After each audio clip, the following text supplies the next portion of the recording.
Rookie congressman ng Kamanggagawa Party List may tirada agad. Sabi niya, wag nang paglaruan ng impeachment, panagutin na sa batas.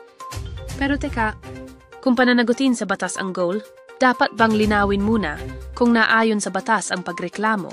Para hindi naman ironic, panoorin, pakinggan, at ikaw na ang humusga. Sa kanyang unang araw pa lang sa Kongreso, tumirada agad si Representative Eli San Fernando sa mga senador, lalo na kay Senate President Cheese Escudero. Tungtong tayo dun sa merits nung kaso, tapos wag na natin paglaruan kasi ang daming oras na nasasayang eh. Ginamit pa niya ang mismong pahayag ni VP Sara. She's more than willing to face the impeachment trial.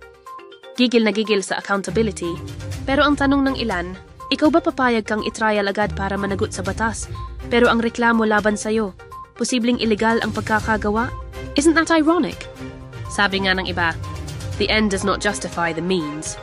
Ang punot dulo, gusto mong mapanagot sa batas, pero yung means o paraan kung paano ka nareklamo ay labag sa batas? Payag ka ba dun? Matatandaan, ang dahilan kung bakit nireman pabalik sa Kongreso ang Articles of Impeachment ay para masigurong constitutional at legal ang proseso. Kung mali ang simula, paano magiging tama ang dulo? Tanong sa manonood. Ikaw, mas mahalaga ba sa'yo na mapanagot agad o masigurong legal at malinaw ang proseso? Comment kung gusto mong hustisya na may tamang paraan. Like kung naniniwala kang ang batas ay dapat sinusunod ng lahat, kahit ng mga reklamador. Follow para sa balitang may tanong, may konteksto at may saysay. Pagod ka na ba sa tambak na labada? Sa Savian Instafresh malinis na disinfected pa. May laundry, dry cleaning at cleaning supplies all in one shop.